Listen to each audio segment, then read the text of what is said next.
একটা ভলেন্টিয়ার কি দিতে পারবেন এই পাশে? এই মিয়া মাহফিল করেন মিয়া, এতটুকুন বুঝেন না, আকল বুদ্ধি কাজ করে না? ওই পাশে যান, ওই পাশে যান, ভলেন্টিয়ার দেন ওখানে। খালি ওয়াজের প্যান্ডেল একটা করে রাখলেই প্যান্ডেল হয়ে যায়, মাহফিল হয়ে যায়।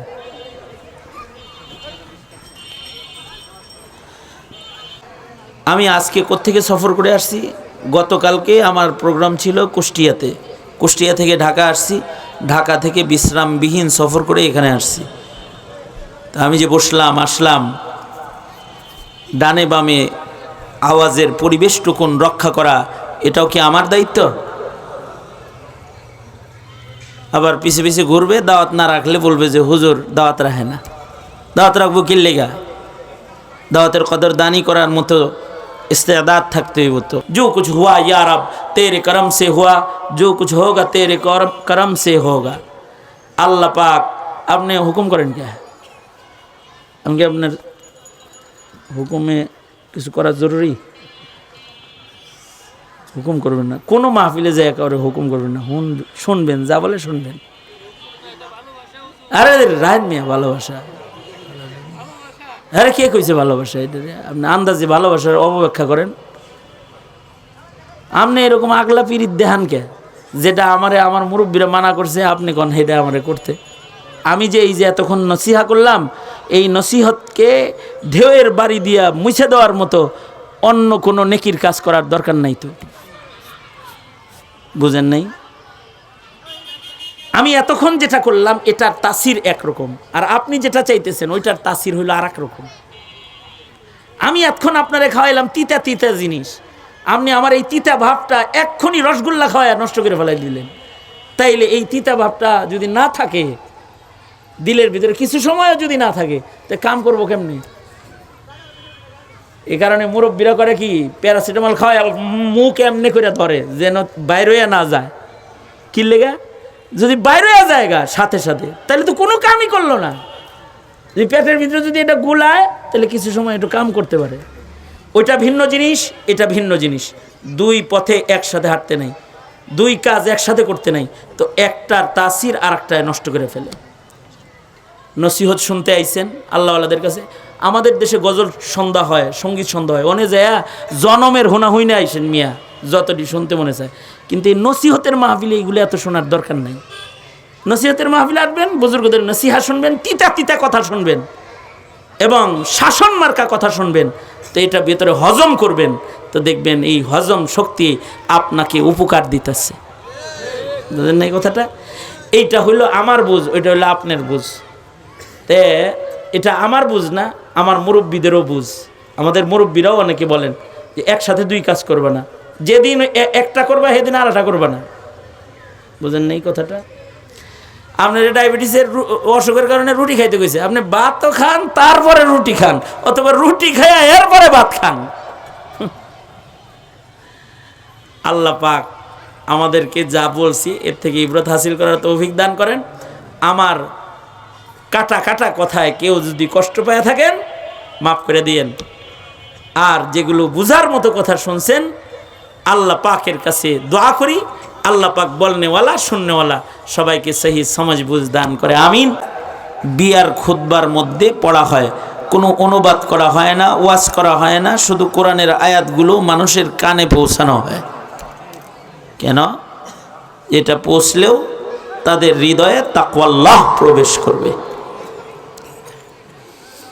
আমাদের পীর বুজুর্গগণ ওনারা যখন বাইআতের খুতবা প্রদান করেন, পীর মাশায়েখগণ, যেমন আমার শায়েখ ও মুর্শিদ, পীর ও মুর্শিদ আজকে এখানে প্রধান অতিথি, শেখুল উলামা আরিফ বিল্লাহ হজরত পীর সাহেব দেওনা নুরানি চেহারার এক বুজুর্গ আল্লাহর ওলি, উনি আসতেছেন, কাছাকাছি হজরত চলে আসছেন। ওনারা যখন খুতবা দেন, পীর মাশায়েখরা যখন খুতবা দেন এবং ওনারা যখন বাইআত করান এবং জিকিরের সবক প্রদান করেন, তো পীর মাশায়েখরা তাদের খুতবার মধ্যে কিছু আয়াত এত বেশি পড়ে যে এই আয়াতগুলাও সমাজের সাধারণ মুসলমানদের আয়াতগুলা প্রায় শুনতে শুনতে পরিচিত হয়ে গেছে, শব্দগুলোর সাথেও একটা পরিচয় আছে। যে আয়াতগুলো বুজুর্গরা পড়ে বেশি, তার ভেতরে একটা আয়াত হলো ইয়া আইয়ুহাল্লাযীনা আমানুত্তাকুল্লাহ ওয়া কুনু মাআস সাদিকিন। সূরা ফাতিহা যেরকম খুব বেশি শুনে, এই ইয়া আইয়ুহাল্লাযীনা আমানুত্তাকুল্লাহ ওয়া কুনু মাআস সাদিকিন এই আয়াতটা মুসলমানের কানে অনেক অনেক বেশি পৌঁছানো হয়। কারণ এই আয়াত কানে দিলেও মানুষের হৃদয়ের ভেতরে তাকওয়াল্লাহ প্রবেশ করে। কানের ভেতরে গেলেই এটা হৃদয়ের ভেতরে ঢুকে পড়ে, কানে ঢুকলেই হৃদয়ে ঢুকে। কোনো কিছু কানে গেলে হৃদয়ে ঢুকে যায়, আইকা যায়। এটা আল্লাহ পাকের নিজাম। এটা যেমন হযরত জিবরাইল কোরআনে কারীম নবীজির কানে পড়ছে, নবীজির হৃদয়ে আল্লাহ পাক অঙ্কন করছে। নবীজি এটাকে জব্দ করার জন্য জবান বেশি নাড়াচাড়া করতেছিলেন, তো আল্লাহ পাক ধমকি দিয়া বলে লা তুহাররিক বিহি লিসানাকা লিতাজালা বিহি, আপনি মুখ বেশি নাড়ানোর দরকার নাই, কান দিয়ে ঢুকতেছে, ভিতরে জমায়া দিব আমি। এ কারণে বাচ্চা যখন জন্ম হয় তাদের কানে আওয়াজ দেওয়া হয়, মুখে পড়ানো জরুরি হয় না, কানেই পড়া হয়। ওর কান খোলা থাকে, তো ওর কানের মধ্যে আজান দেওয়া হয়, একামত দেওয়া হয়। আজান একামত প্রবেশ তো করে বান্দার কান দিয়া জন্মের পরে। বান্দার তখন অত কোনো হুশ হাওয়াজ কিছু নাইও, কিন্তু হাসানুল বসরি রহমতুল্লাহি আলাইহি তিনি বলেন কানে আজান দেওয়ার সাথে সাথে, আপনারা সুবহানাল্লাহ বলার লেগে রেডি হন, কথাটা শোনার পরে ভালো করে একটা সুবহানাল্লাহ কইেন, এটা সুবহানাল্লাহ বলার একটা জায়গা। কান দিয়ে আজান যাওয়ার সাথে সাথে আল্লাহ তাআলা নিজের হাতে বান্দার কলবের ভেতরে কালিমা লিখে দেয়। ঢুকছে কি? কান দিয়ে ঢুকছে না, কিন্তু কলবে লিখছে কে? হ্যাঁ, এজন্য ইযা কুরিয়াল কুরআন ফাসতামিউ লাহ, এই তোমাদের সামনে যখন কোরআন পড়া হয় তখন তোমরা শোনো, কানে শুনবা, ভেতরে এটা যাইতে থাকবে। ভেতরে পৌঁছানোর জিম্মাদার কে? এর তাসির ভেতরে ফেলার জিম্মাদার কে? এ কারণে বুজুর্গরা শুধু পড়ে, পড়লেও লাভ হয়। এই আয়াত অনেক বেশি পড়ে বুজুর্গরা। ইয়া আইয়ুহাল্লাযীনা আমানুত্তাকুল্লাহ ওয়া কুনু মাআস সাদিকিন। সাথে সাথে এই আয়াতটাও পড়ে, যেটা আমি আমার বয়ানের খুতবার মধ্যে পড়েছি। সূরা নাহলের 35, সূরা মায়েদার 35 নম্বর আয়াত, এটাও বুজুর্গরা খুব পড়ে। ইয়া আইয়ুহাল্লাযীনা আমানুত্তাকুল্লাহ ওয়াবতাগু ইলাইহিল ওয়াসিলা ওয়াজাহিদু ফি সাবিলিহি লাআল্লাকুম তুফলিহুন। এই পর্যন্ত কিছু কথা বললাম, যা দিয়ে আমি বুঝাইলাম যে কোরআন যখন পড়া হয়, কোরআন যখন বলা হয়, শুনলেও লাভ আছে, বুঝুক আর না বুঝুক। ওয়াজ যদি কেউ নাও বুঝে, শুনতে থাকে, তো এর একটা কোরআনের আলোচনার একটা তাসির তার হৃদয়ে অঙ্কন করার জিম্মাদার কে? নবীজি তো কোরআন বলেছেন, তাফসীর করেছেন, কিন্তু সবাই কি আর কোরআন বুঝছে নবীজির কাছ থেকে? যেরকম বুঝছে হযরত আব্দুল্লাহ ইবনে আব্বাস, যেমন বুঝছে আব্দুল্লাহ ইবনে মাসউদ, যেমন বুঝছে আব্দুল্লাহ ইবনে উমর, যেমন বুঝেছেন হযরত সাহাবায়ে কেরামের মধ্যে হযরত আবু বকর, ওমর, ওসমান, আলী, এরা যেরকম বুঝছেন 135 জন সাহাবীর মতো সংখ্যা হবে যারা আলেম সাহাবী ছিল। এরা যেমন বুঝছেন সবাইকে এরকম বুঝছে, কিন্তু নবীজির মুখের কথা তাদের হৃদয়ে ঢোকার সাথে সাথে তাদের ঈমানকে শ্রেষ্ঠ ঈমান বানাইবার জিম্মাদার আল্লাহ নিজে হয়ে গেছে, এবং তাদেরকে এমন ঈমান দান করেছে যে তাদের উপরে আল্লাহ পাক নিজে সন্তুষ্ট হয়ে গেছে। শুনলেও একটা লাভ আছে, বুঝুক আর না বুঝুক। এ কারণে আকাবির বুজুর্গ হযরতগণ, আল্লাহওয়ালাগণ, ওনাদের যখন বয়স বেশি হয়ে যায় তখন খুব বেশি কথা ওনাদের বোঝা যায় না, কিন্তু ওনাদের চেহারা দেখলেও ওই কোনো মাআস সাদিকিন, সামনে বয়ে থাকলেও তাকওয়া ঢুকতে থাকে, আর ওনাদের মুখের শব্দগুলো কানে গেলেও তাকওয়া আল্লাহ হৃদয়ের ভেতরে প্রবেশ করতে থাকে।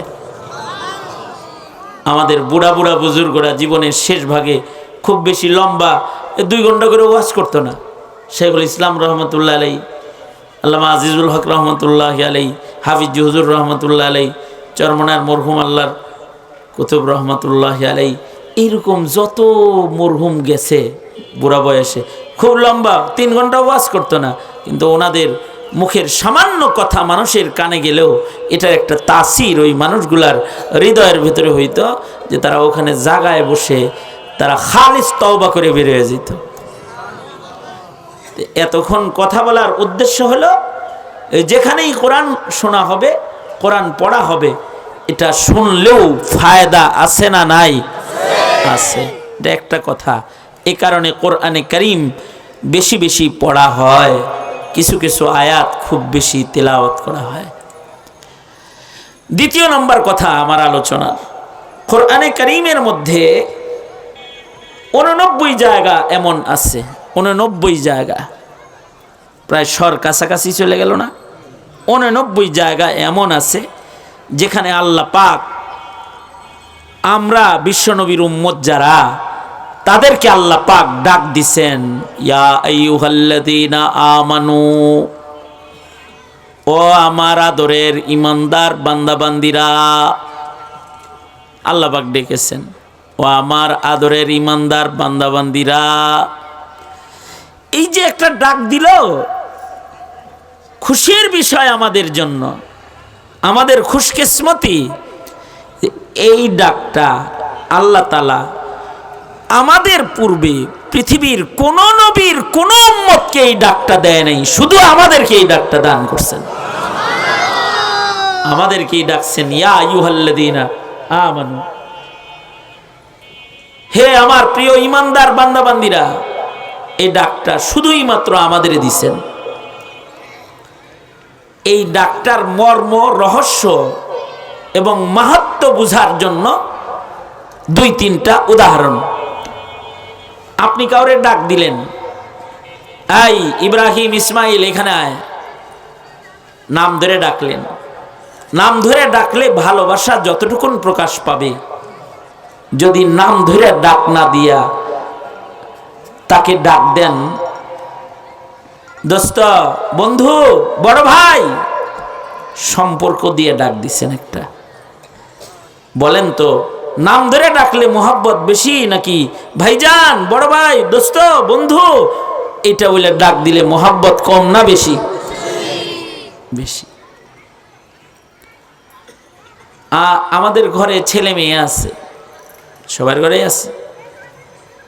আপনি যদি আপনার ছেলেরে ডাক দেন, এ খালেদ, আবু বকর, ওমর, এখানে আয়, অথবা যদি ডাক দেন খাদিজা, ফাতেমা, সুমাইয়া, এখানে আসো, এই ডাকটার ওজন। আর যদি নাম না ধইরা বলেন, আব্বু এখানে আসো তো একটু, আম্মু এক গ্লাস পানি আনো তো, সম্পর্ক ধরে ডাক দিলেন, আব্বু আম্মু বললেন, তাতে বলেন তো নাম ধরে ডাকার চাইতে আব্বু আম্মু সম্বোধনের ডাকের ভেতরে ভালোবাসার পরিমাণ কোটি কোটি গুণ বেশি কি না? বেশি না? খুশি হয়ে যাবো না ডাকটা শুনে? আমার আব্বা জান রহমতুল্লাহ আলাই, আমার আব্বা মুস্তাজাবুদ দাওয়া বুজুর্গ ছিলেন। উনি আমার 3 বোন, এই 3 বোনের ডাকতো, বড়ডারে ডাকতো বড় আম্মু, মাইজাডারে ডাকতো মাইজা আম্মু, মেজো আম্মু, ছোটডারে ডাকতো কুটি আম্মু, আদর করে কুটি আম্মু বলতো। কোনো সময় নাম ধরে ডাক দিত না। পরের বাড়ি যাইব, বাপেরা জানে নবীজি মেয়েদেরকে মোহাব্বত করতেন, ওরা তো বাবার বাড়ি ছেড়ে পরের ঘরে চলে যায়, এই কারণে নাম ধরেও ডাকতো না। মা, মা, ছোট মা, বড় মা, মাঝে মা, এখানে আয়, আম্মু এখানে আসো ডাকতো। আমাগর মাঝে মাঝে হিংসা লাগতো, মাঝে মাঝে তিরস্কার করে কইতাম, মার অভাব নাই, বাড়ি বুঝাই খালি মার মার মা। মোহাব্বত যে বেশি চলে যেতেছে এদিকে। ডাক দিলেও মোহাব্বতটা, ডাকের ভেতরে মোহাব্বতের বহির প্রকাশ করা যায়। রব্বুল আলামিন বিশ্বনবীর উম্মতদেরকে ডাকের মাধ্যমেও মোহাব্বত প্রকাশ করে বারবার ডেকেছেন, ইয়া আইয়ুহাল্লাযীনা আমানু, ও আমার বন্ধুর আদরের উম্মত, ও আমার প্যারা ইমানদার বান্দা বান্দিরা, আমাদের আর আমাদের রবের মাঝখানে সম্পর্ক হলো, আমাদের রব হলেন আমাদের মালিক, আর আমরা হইলাম তার গোলাম। গোলাম বইলেই যখন আল্লাহ পাক আমাদেরকে বান্দা বলে কোনো ডাক দেয়, এই ডাকটার সাথে সাথে এই ডাকের গুরুত্ব এত বেশি, ডাক দিয়া কেমন যেন আল্লাহ রাব্বুল আলামিন তার বান্দাগুলার নাম জান্নাতি বান্দার দপ্তরে উঠায়া দিতেছে। বান্দা বলে ডাকতেছে মানে, বান্দা ভয় পাইস না, বান্দা তুই আমার বান্দা। বান্দা বলে ডাইকা রব্বুল আলামিন এই নিসবতি ডাক দিয়া আল্লাহ পাক তার বন্ধুর উম্মতের প্রতি আল্লাহর ভালোবাসাকে প্রকাশ করেছেন। এ কারণে আমাদেরকে 89 জায়গায় ডেকেছেন, ইয়া আইয়ুহাল্লাযীনা আমানু, ও আমার আদরের ইমানদার বান্দা বান্দিরা ডেকেছেন। ডাইকা আল্লাহ পাক আমাদের দুনো হাত উপরে তোলেন। আপনারা কি কথা শুনেন নাকি হরণ খালি বাইরে ঘুরে? হাত উপরে তুলতে কইছি, শুনেন নাই তো? শুনলেও পরে শুনছেন। এই তুই ভেতরে আওয়াজ ক্লিয়ার কর, বাইরে আওয়াজ কমা, সোজা করেন, নাড়াচাড়া দেন, মুখ খুইলা বলেন সুবহানাল্লাহ। হাত নামান, ডান হাত তোলেন, ডান হাত তুলছেন, নামান, বাম হাত তোলেন। শুনেন তো না? শুনলে তো ভালো। বলেন আলহামদুলিল্লাহ, বলেন লা ইলাহা ইল্লাল্লাহ।